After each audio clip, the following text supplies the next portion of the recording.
Thriller और booster movies मतलब undisputed movies हर action lover और मार्शल आर्ट लवर फैंस के लिए मस्ट वॉच मूवीज है। तो अगर तुमने ये मूवीज नहीं देखी है तो आज ये वीडियो देखो। 10 ऐसी बैंगर एक्शन मूवीज मिलेगी कि तुम देखे बिना नहीं रह पाओगे। सबसे पहले मूवी आती है अनडिस्प्यूटेड 2 लास्ट मैन स्टैंडिंग। अगर तुम्हें ऐसी मूवीज पसंद है जहाँ पर brutal prison fight, martial art और प्योर बैड एस एनर्जी मिले तो अनडिस्प्यूटेड 2 मार्शल आर्ट फैंस के लिए ऑलमोस्ट मैंडेटरी वॉच है। Story former boxing champion George Chambers की है जिसे गलत तरीके से रशियंस प्रिजन में डाल देते हैं, लेकिन ये कोई नॉर्मल जेल नहीं है। यहाँ पर प्रिजनर्स के बीच में डेडली अंडरग्राउंड फाइट्स होती है और चैंपियन बनने के लिए सिर्फ ताकत नहीं सर्वाइवल इंस्टिंक्ट भी चाहिए। और फिर एंट्री होती है यूरी बॉयका की, एक ऐसा फाइटर जो खुद को most complete fighter in the world मानता है। स्कॉट एटकिंस का बॉयका कैरेक्टर पूरी मूवी चुरा लेता है। उसकी स्पीड, किक्स, एक्रोबैटिक्स और फाइटिंग स्टाइल इतना इंप्रेसिव है कि वो मार्शल आर्ट मूवी हिस्ट्री के सबसे आइकॉनिक कैरेक्टर्स में गिना जाता है। फिल्म की सबसे बड़ी ताकत है इसका फाइट कोरियोग्राफी। यहाँ फाइट सिर्फ पंचेस नहीं बल्कि फुल मार्शल आर्ट शोकेस है।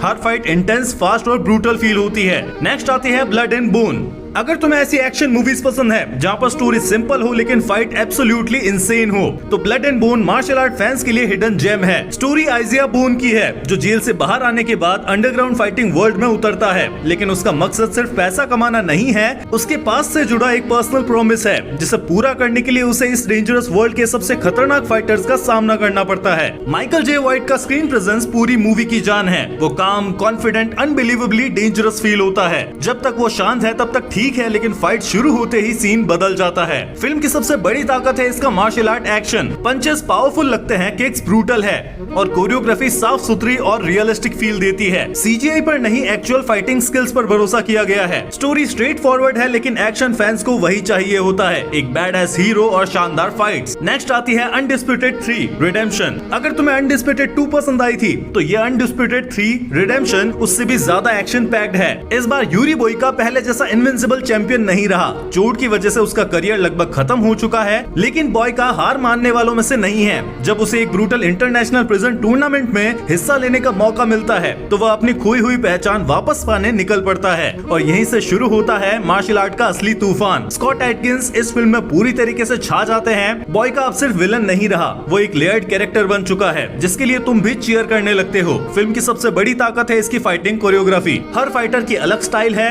हर मुकाबला यूनिक लगता है और बॉयका के किक्स तो आज भी मार्शल आर्ट फैंस के फेवरेट है। टूर्नामेंट फॉर्मेट की वजह से स्टेक्स लगातार बढ़ते रहते हैं। हर जीत के बाद में अगला ओपोनेंट और भी खतरनाक होते जाता है। नेक्स्ट आती है बॉयका अनडिस्प्यूटेड। अगर तुम्हें यूरी बॉयका का कैरेक्टर पसंद आया है, जो कि बिल्कुल आया होगा, तो बॉयका अनडिस्प्यूटेड उसकी जर्नी का सबसे इमोशनल और मैच्योर चैप्टर है।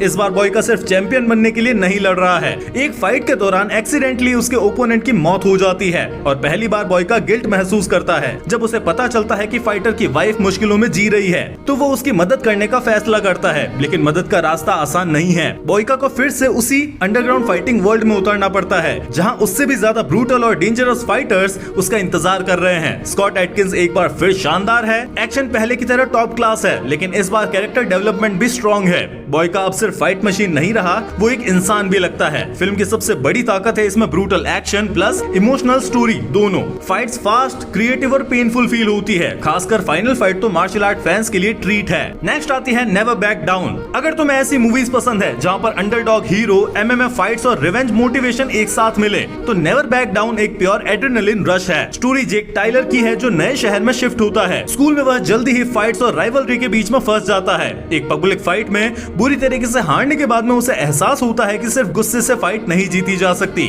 तब उसकी मुलाकात एक एमएमए ट्रेनर से होती है और शुरू होती है उसकी ट्रांसफॉर्मेशन। फिल्म की सबसे बड़ी ताकत है उसका ट्रेनिंग मोन्टाज और फाइट सीन्स। तुम जेक को फिजिकली और मेंटली इवॉल्व होते देखते हो। हर ट्रेनिंग सेशन के बाद में स्टेक्स और भी ज्यादा बड़े होते जाते हैं। शॉन फेरिस का जेक रिलेटेबल लगता है, जबकि विलन का एरोगेंट एटीट्यूड उसे हेट करने पर मजबूर कर देता है और यही वजह है कि फाइनल फाइट इतनी सेटिस्फाइंग लगती है। मूवी में फ्रेंडशिप, डिसिप्लिन, सेल्फ कंट्रोल और कॉन्फिडेंस का एंगल भी है, इसलिए ये सिर्फ फाइटिंग मूवी नहीं लगती। नेक्स्ट आती है ब्लड स्पॉट। अगर तुम्हें मार्शल आर्ट मूवीज पसंद है तो ब्लड स्पॉट उन मूवीज में से है जिसने पूरे जॉनरा को पॉपुलर बनाने में बड़ी भूमिका निभाई थी। स्टोरी फ्रैंक डक्स की है जो एक secret underground martial art tournament Kumite में हिस्सा लेने के लिए हांगकांग पहुंचता है। यहाँ दुनिया भर के सबसे डेंजरस फाइटर्स आते हैं और रूल्स बहुत सिंपल है, जीतो या हार जाओ। जॉन क्लॉड इस फिल्म की सबसे बड़ी ताकत है। उनकी स्पीड, फ्लेक्सिबिलिटी और किक्स आज भी मार्शल आर्ट फैंस को इम्प्रेस कर देती है। है। फिल्म की सबसे खास बात है उसका टूर्नामेंट फॉर्मेट। हर फाइट में नया ओपोनेंट, नई फाइटिंग स्टाइल और नया चैलेंज देखने को मिलता है। और फिर आता है चोंग ली, एक ऐसा ओपोनेंट जो सिर्फ जीतना नहीं चाहता बल्कि अपने राइवल्स को डिस्ट्रॉय करना चाहता है। स्टोरी सिंपल है लेकिन एक्शन, ट्रेनिंग सीन्स और राइवलरीज इतने एंटरटेनिंग है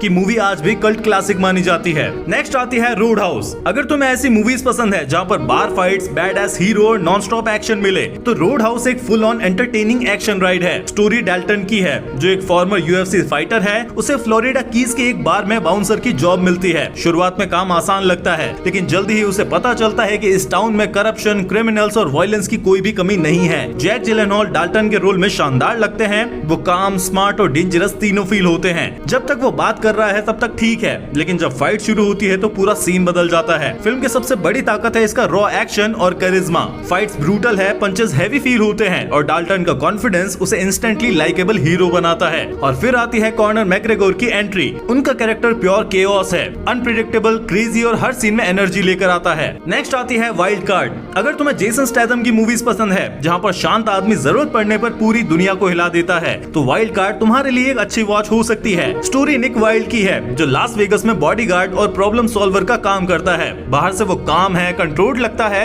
लेकिन उसके अंदर एक डेंजरस फाइटर छुपा हुआ है। जब उसकी एक दोस्त के साथ ब्रूटल क्राइम होता है तो निक उन लोगों के पीछे पड़ जाता है जो खुद को अनटचेबल समझते हैं। जेसन स्टैथम हमेशा की तरह स्क्रीन पर सॉलिड प्रेजेंस देते हैं। उनका कैरेक्टर अननेसेसरी डायलॉग नहीं मारता। जब एक्शन का टाइम आता है तब वो बोलने के बजाय काम करता है। फिल्म की सबसे बड़ी ताकत है इसका कूल, ग्रिटी वेगस एटमॉस्फेयर। ये typical non stop action movie नहीं है। इसमें कैरेक्टर मूवमेंट्स, गैम्बलिंग वर्ल्ड और पर्सनल स्ट्रगल्स पर भी फोकस किया जाता है। लेकिन जब फाइट्स आती है तो स्टैथम का ब्रूटल फाइटिंग स्टाइल देखने लायक होता है। यहाँ पर फ्लैशी सुपर हीरो एक्शन नहीं है बल्कि रॉ एंड प्रैक्टिकल कॉम्बैट देखने को मिलता है। नेक्स्ट आती है लायन हार्ट। अगर तुम्हें जॉन क्लॉड की क्लासिक फाइटिंग मूवीज पसंद है तो लायन हार्ट एक शानदार ओल्ड स्कूल एक्शन ड्रामा है। स्टोरी लायन की है जो फ्रेंच फॉरेन लीजन को छोड़कर अमेरिका आता है क्योंकि उसके भाई के साथ एक ट्रेजिक घटना हो जाती है। लेकिन उसके पास में पैसे नहीं है, कोई सपोर्ट नहीं है। अपने परिवार की मदद करने के लिए उसे अंडरग्राउंड स्ट्रीट फाइटिंग वर्ल्ड में उतरना पड़ता है। यहीं से शुरू होता है उसका सफर। फिल्म की सबसे बड़ी ताकत है इसका अंडरग्राउंड फाइट क्लब एटमॉस्फेयर। हर फाइट अलग लोकेशन पर होती है, हर ओपोनेंट की फाइटिंग स्टाइल अलग है और स्टेक्स लगातार बढ़ते जाते हैं। जॉन क्लॉड का कैरेक्टर लाइकेबल और ऑनरेबल लगता है।